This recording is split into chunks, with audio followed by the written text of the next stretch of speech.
Is the Saints franchise the worst? Why the New Orleans Saints head coaching job is more desirable than you think. Ladies and gentlemen, the backdrop to today's video is Hunt.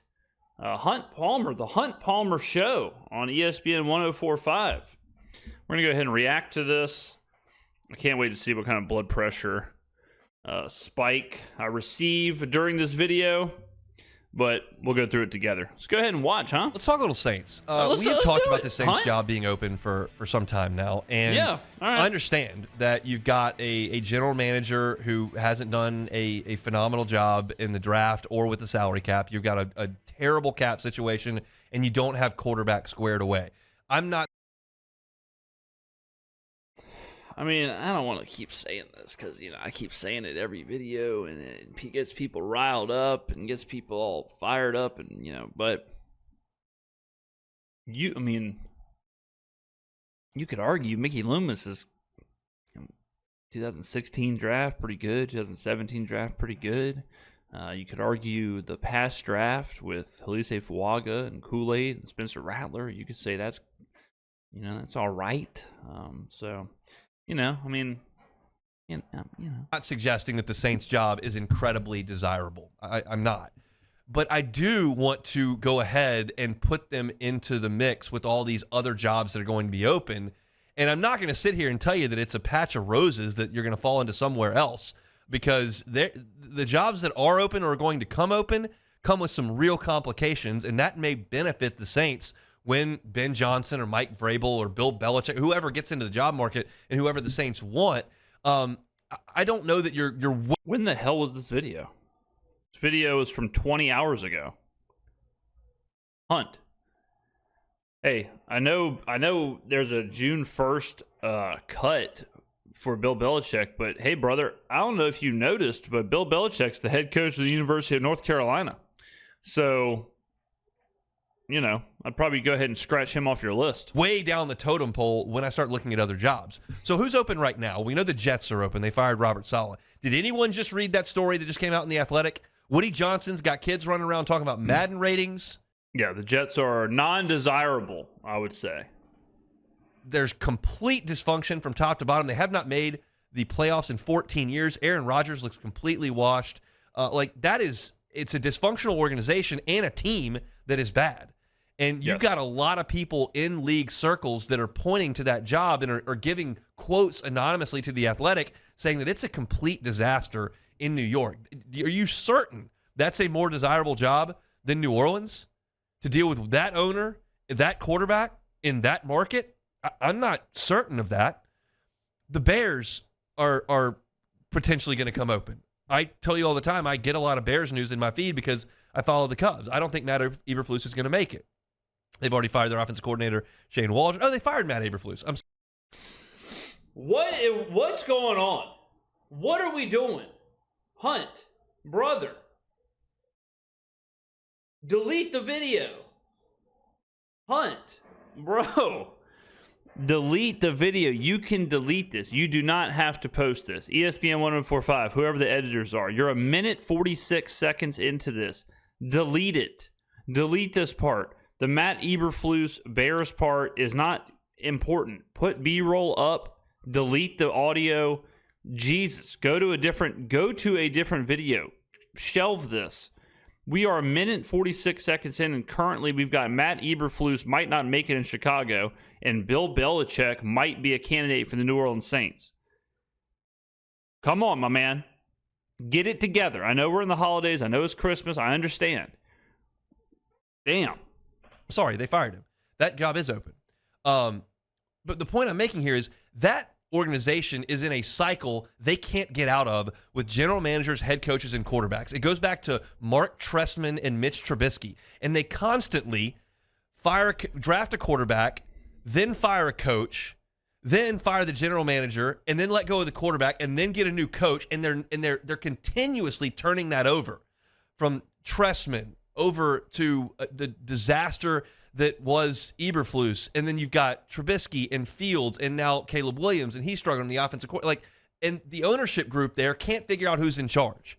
You've got the McCaskey family that owns them, and then they hired Kevin Warren, who's kind of over everything but then they're supposed to be letting Ryan Poles run the show, and they don't. Yeah, I think Warren basically runs the team, from what I understand.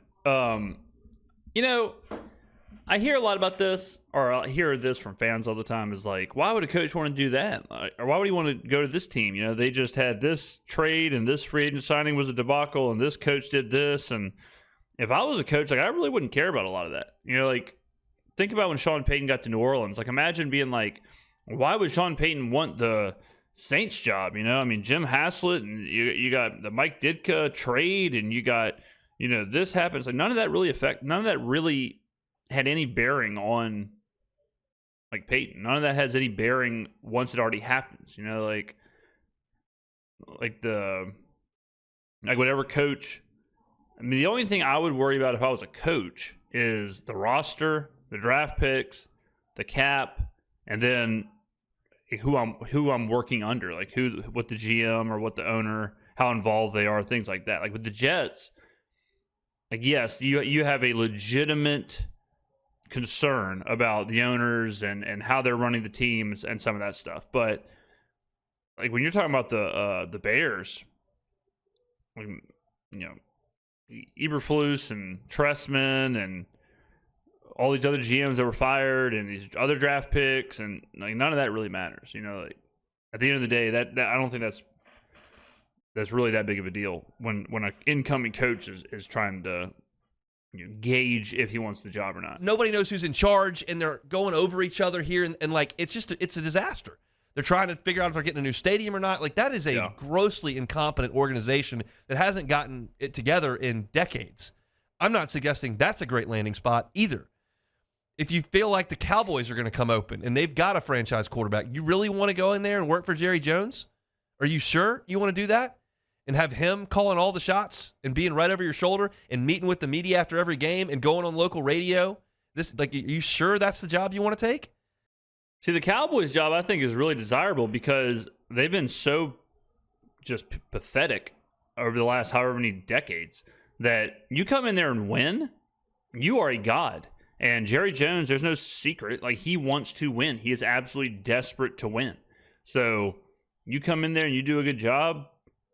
Yes, he's involved, but I'm not worried about his radio show. And then Jerry Jones, actually, kudos to whoever the Cowboys, whoever was leading this charge, but the Cowboys do draft pretty well. So I think Dallas is, now you could definitely, that's more of a conversation of the books and stuff. Okay, what does Dak's contract mean? What does CeeDee Lamb's contract means? But Dallas, I think, would be a pretty desirable place if I was a coach picking my spots.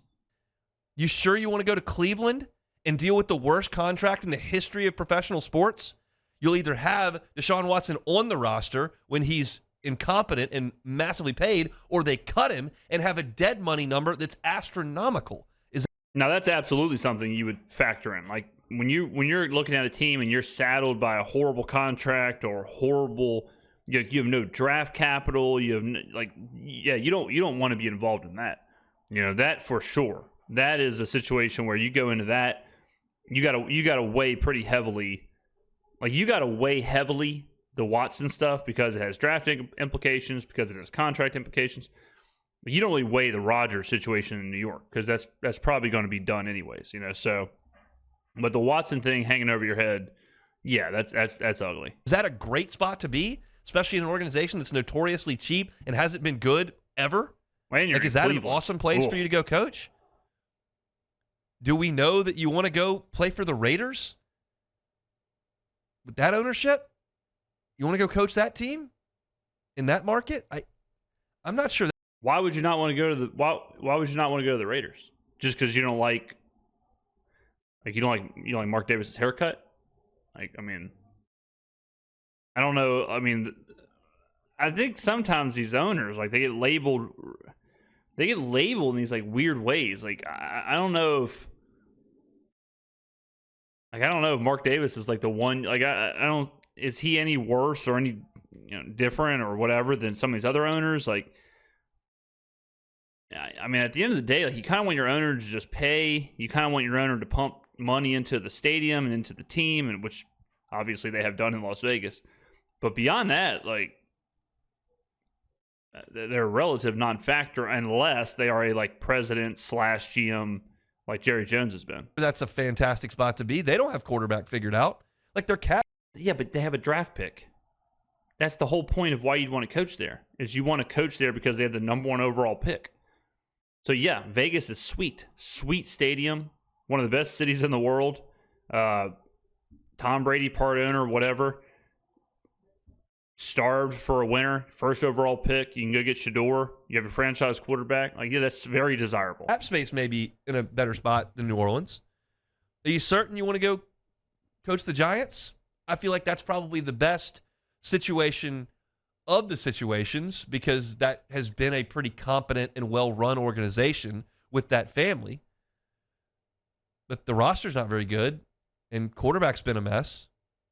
Like, Malik's ticked off, saying I'm sick of losing. Brother, I mean, you talk about, like, really giving some grading on a curve here, but to be like, yeah, the Giants are a pretty competent. I mean, it shows you, like, think about this. Because of some success with the Super Bowls with Eli and all of that, and the Giants kind of being one of those franchises, he's given them the pass of, yeah, I mean, pretty competently run team. But look at what the Giants have recently done compared to, like, Dallas or compared to the Raiders. They draft Daniel Jones, 6th overall. They pay Daniel Jones an insane amount of money for his production.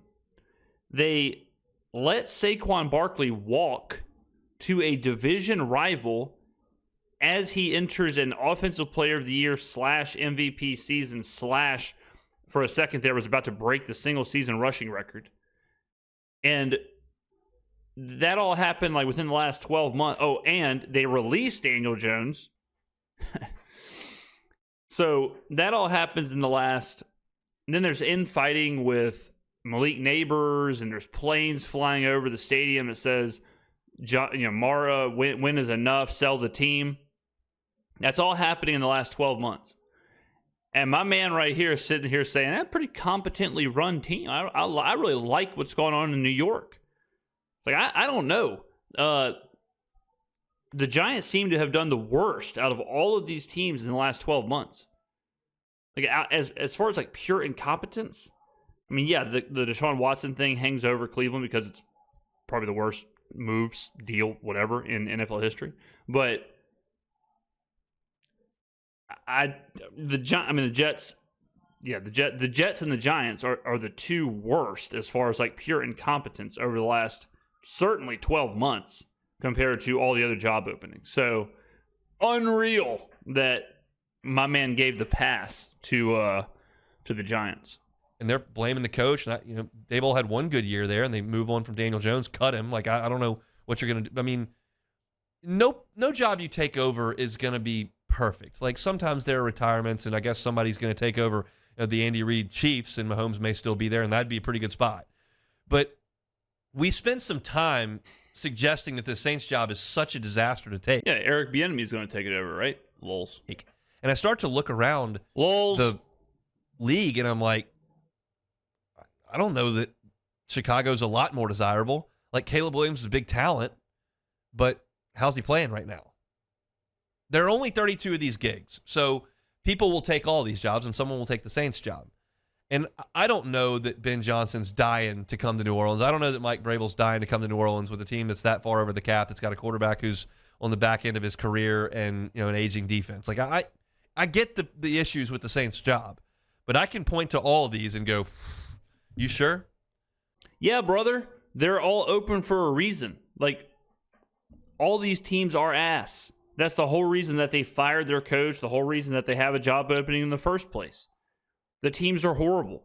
But in some situations, you get a young team like Chicago, or you get a team with a high draft pick like the Raiders, and that's what makes the job desirable. And then you get a coach in there who sees the vision, and he understands, like, okay, here's the structure of the team, here's how the owner operates, like here's the plan, here's what we're going to do in the next couple of years. All right, like, I mean, this is not new. I think the Raiders' job is very desirable, especially if you are an offensive guy and you're looking around in that stadium and you're thinking, man, this could be mine. I can make this a winner. I could completely turn around this franchise.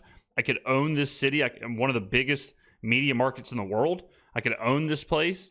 If you like Shedeur Sanders or Cam Ward or whatever, I mean, you're thinking, like, I have a fast track to this player. Same with Caleb Williams. Like, depending on how you grade out Caleb Williams, and he's a polarizing player, but if you are Ben Johnson and you grade out, or if you're Cliff Kingsbury and you who have already worked with Caleb Williams, you know how he is as a player. If you grade him highly and you're thinking, I can make him an MVP, I can make him the next great quarterback in the NFL, then that job is incredibly desirable. So it all depends on, and that's not even factoring in like human elements of where are they from, where did they grow up, what team did they grow up rooting for, what's their dream job, So, yeah, they're all obviously mired in dysfunction and problems. That's the whole reason they're open. Like, look, we know the Ravens and the Steelers don't come available all that often. San Francisco's got their guy, and so there are great organizations that don't necessarily turn over coaches all that often. And like the 49ers were a disaster when Mike Singletary was there. Like, think about Singletary's there. He's a complete loose cannon. Shouldn't even have been coaching. He's like a disaster.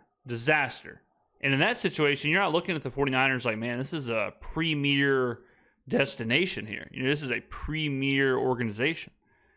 But then you get the right coaches in there, you get the right players in there, you get the right personnel, whatever, and you turn things around really quick. Saints, same thing. Like, the Saints are a non-destination until Peyton gets there.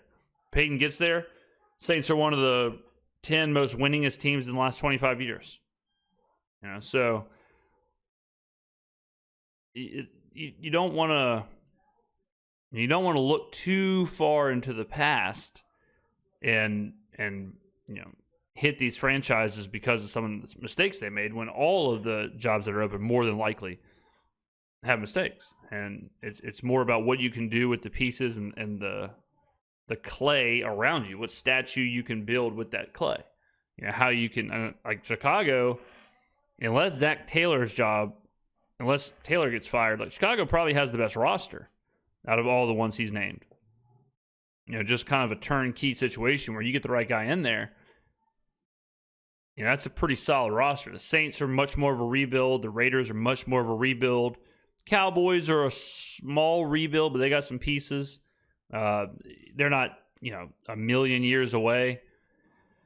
Jets have some pieces there. You got to obviously find your quarterback and whatnot, but they got some talent, some young talent. Garrett Wilson, Breece Hall, Sauce Gardner, like some legitimate players, some legit players there. Quinnen Williams, but every area certainly has its pros and cons. The Saints had been really stable for a long time and now are not, but I think that they can put their hat in the ring and be competitive. You're going to have to make a heck of a sales pitch, but there are probably, Adam Schefter said there are probably going to be 7 or 8 jobs come open. And that's Saints, Jets, Bears, that's 3. And then if you figure Giants, Jaguars, you figure Browns, and potentially Cowboys. I don't know about the Browns. You're talking about 2-time coach of the year Kevin Stefanski. Gets you to 6. And I don't know what the Raiders are going to do or what the Giants are going to do. Raiders should fire Pierce. For sure. I'm not sure about that, but Schefter's reporting it. So the Saints are going to be in the mix with a lot of teams. They need to strike as quickly as they can, and I'm not sure they're at the worst seat at the table. You could make the case, but I'm not prepared to do that because I'm looking at warts all over these guys in the NFL. So it'll be very, very interesting. You always have to compare yourself to who you're in the market with. Roster-wise, the Saints are pretty weak as far as what you're getting. If the Saints end up with a top 10 pick, that makes it a little more desirable. I guess it hinges on some of these other players. Like, it hinges on who's retiring, who's not. Obviously, if like Chris Olave ended up retiring, but now apparently he's back in practice. So, if Olave's back, and I think Ramczyk retires, but if Cam Jordan retires, like, what's DeMario going to do? What's Tyrann going to do? What do you decide to do with Carr and all that? But the Saints structurally, I think, is pretty sound. compared to the other jobs. Like the Saints, I think Gail's a good owner. I think she's an owner that invests in the team. She stays away as far as like roster stuff, being hands-on. She supports the team, which is probably what you want in an owner. General manager, I think Mickey's a fine general manager as far as like if you're a coach coming in, like he's the guy that's willing to spend. He's the guy he's willing to do things. I mean, we saw that over his tenure. Like he's some GMs and some ownership groups just do not do, like they don't go get free agents. They don't go sign people. They don't make things happen. But I think given the right circumstances, like he's willing to, but he's not like a fool like some GMs. He's like, I mean, like the Jets. Like the Jets are talking about Madden ratings, all this other stuff. Like Mickey's a little bit better than that, right? So structurally, and then of course you get New Orleans. New Orleans is a unique destination. Depends on how you feel about the city. Some people love New Orleans. So, like some people fall in love with it. It's a very romantic place to be. So very similar to Vegas, where you either love it or hate it, or it's just not for you, or it is for you. But it's a rabid fan base that you can own up.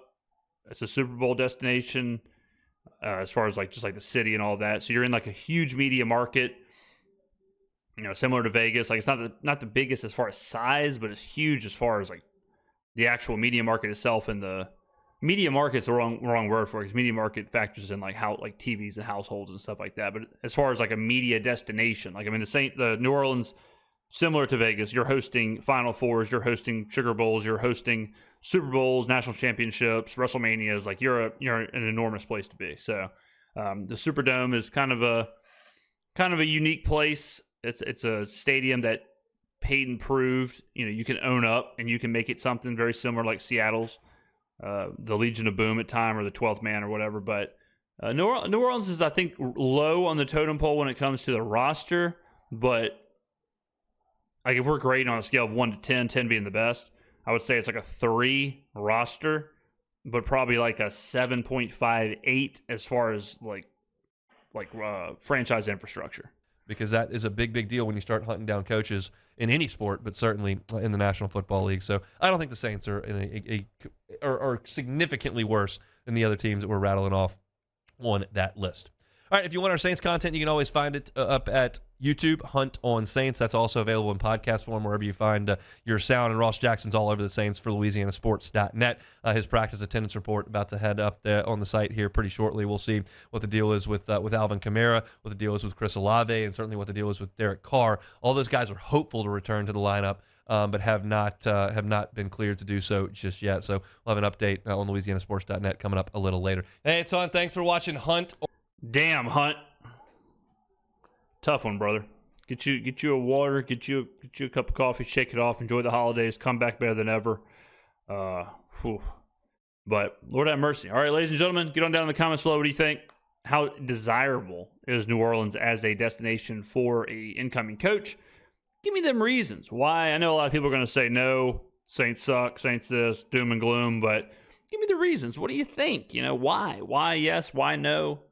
Talk to me down in the comments below. Thank you very much for watching, and I'll see you in the next video.